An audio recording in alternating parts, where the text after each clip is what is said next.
రకాల చర్మ సమస్యలకు శాశ్వత పరిష్కారం ఈ శ్రీత 9281458181.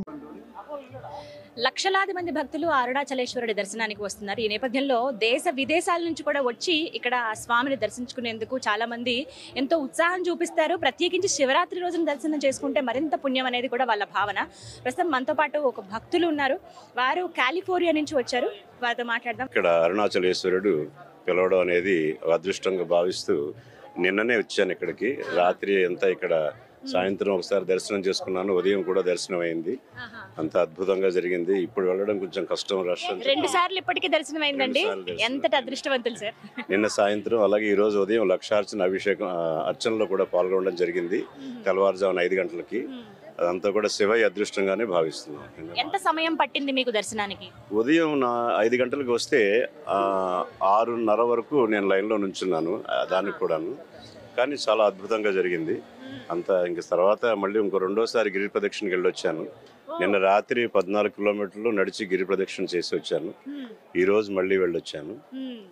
సో మళ్ళీ ఇక్కడికి రావడం అంత శివ సంకల్పం ఉంటేనే కానీ జరగదు కదా అనేటువంటి భావనతో 2 సార్లు గిరి ప్రదక్షిణ, 2 సార్లు స్వామివారి దర్శనం చేసుకోవడం జరిగింది.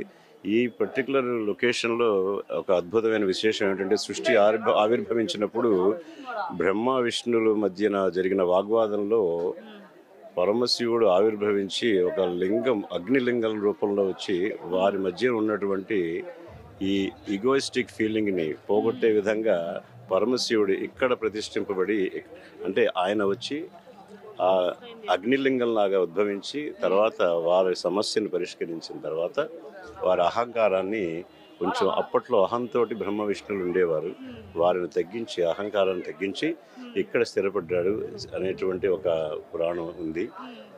ఇవన్నీ చదువుతూ ఒకసారి ఇక్కడికి రావాలనిపించి కాలిఫోర్నియా నుంచి వచ్చాను. నెక్స్ట్ వీక్ బయలుదేరిపోతున్నాను. ప్రతి సంవత్సరం ఏదో ఒక ప్రాంతానికి వెళతానని అంటున్నారు కదా, శివయ్యతో మీకున్న అనుబంధం చెప్పండి. అంటే ఏవైనా కొన్ని కార్యాలు మనం అనుకోకుండా జరుగుతూ ఉంటాయి. ఎప్పుడైనా ఆయన నిదర్శనాలు చూపించడం కానీ, ఆయన మీ కళలో కనిపించడం కానీ, ఇలాంటివి ఏమైనా జరిగాయా? నేను రెగ్యులర్గా రుద్రాభిషేకం చేస్తూ ఉంటాను. నిత్య పూజ ఉంది. అలాగే ప్రతి శివరాత్రికి సహస్రలింగార్చన, అనగా సహస్రలింగాలు, మృత్తికా లింగాలు చేసి ప్రతి సంవత్సరం ఒకసారైనా సరే కార్తీక మాసంలో కానీ శివరాత్రి సమయంలో కానీ చేయడం కానీ చేయించడం కానీ కూడా చేస్తూ ఉంటాను. ఈసారి కూడా మొన్న కార్తీక మాసంలో కాలిఫోర్నియాలో ఇలాగ సహస్రలింగార్చన చేయించి ఆ తర్వాత కార్తీక మాసంలో శ్రీశైలం వచ్చాను. మళ్ళీ కాలిఫోర్నియా వెళ్ళి మళ్ళీ వచ్చాను ఇప్పుడు. సో దాన్ని బట్టి ఏమిటంటే, శివయ్య ఎక్కడ కావాలంటే అక్కడికి ఆయన పిలుచుకుంటాడు. ఆయన అనుగ్రహం మనకి ఎప్పుడు ఉంటుంది, కేవలం నమ్మకం మీదనే అంతా ఉంటుంది అనేటువంటి అభిప్రాయం.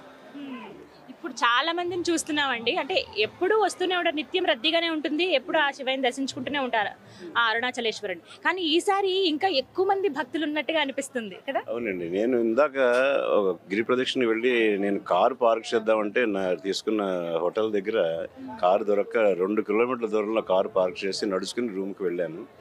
ఇంత క్రౌడ్ నేను మార్నింగ్ చూడలేదు. మధ్యాహ్నం వేసరికి బాగా వచ్చారు. ఇంతమంది జనాలు ఇప్పుడు కూడా చూస్తున్నాను. ఇంక ఇప్పుడు దర్శనానికి చాలా సమయం పడుతుందని వింటున్నాను. 8 గంటలు వెయిట్ టైం ఉందని విన్నాను. అందుకనే బయట నుంచి ఇంక దండం పెట్టుకుని రేపు మార్నింగ్ ఫ్లైట్ రిటర్న్ అది. కానీ అదృష్టవంతులే, ఇప్పటికే 2 సార్లు దర్శనం అయిపోయింది. చివరిగా ఏం చెప్పాలనుకుంటున్నారు? శివుని అనుగ్రహం ఉంటే ఎప్పుడైనా ఆయన ఎక్కడికైనా పిలుచుకుని వస్తాడు. ఆ నమ్మకంతో మనం భక్తులందరం కూడా ఎప్పుడు ఉండాలి. శివాశీస్సులు అందరికీ ఉంటాయి. అరుణాచలేశ్వరాయ నమః. చూసారుగా, నిజంగా చాలా సంతోషం అనిపించింది. ఒకసారి రావడమే ఎంతో పుణ్యం. అది ఎప్పుడో మనం ఎంతో పుణ్యం, ఏదో జన్మలో కొంచెం పుణ్యం చేసుకుంటే అదృష్టం ఇస్తారని అంటారు. అలాంటిది గురుగారు 2 సార్లు దర్శనం చేసుకున్నారట. అంతేకాదు ఇప్పుడు కూడా సమయం అండి దగ్గర 8 గంటల వరకు పడుతుంది దర్శనానికి. ఇప్పటికీ చాలా మంది, ఇప్పుడు ఇందాక మేము ఎంటర్ అయ్యి వచ్చినప్పటికే 50,000 మంది లోపలికి వెళ్ళుంటారు. వాళ్ళు ఇంకా ఆలయంలోనే ఉన్నారు. నాకు తెలిసి దగ్గర 6-7 గంటలు పడుతుందంటే తెల్లవారుజామున అయిపోతుంది. 2-3 అయినా కూడా ఆశ్చర్యం లేదు. కానీ లింగోద్భవ సమయానికి వాళ్ళు చక్కగా ఆలయం లోపలే ఉంటారనమాట. అలా చూసుకుని వస్తున్న భక్తులు చాలా మంది ఉన్నారు.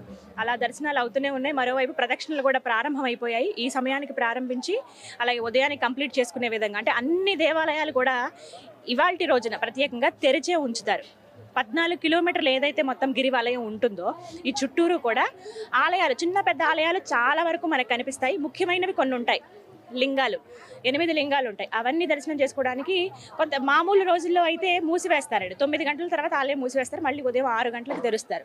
కానీ ఇవాళ రోజున మాత్రం మొత్తం 24 గంటలు కూడా తెరిచే ఉంటాయి ఆలయాలు. చక్కగా దర్శనం చేసుకుంటూ ఒక్కొక్క లింగాన్ని దర్శనం చేసుకుంటూ నెమ్మదిగా అలాగా గిరివలయం అంటే గిరి ప్రదక్షిణ పూర్తి చేసుకుని అయ్యగారి దర్శనం అంటే ఆ స్వామి దర్శనం చేసుకుని క్షేమంగా వాళ్ళ ఇళ్ళకి వెళ్ళడానికి అందరూ సిద్ధమయ్యారనమాట.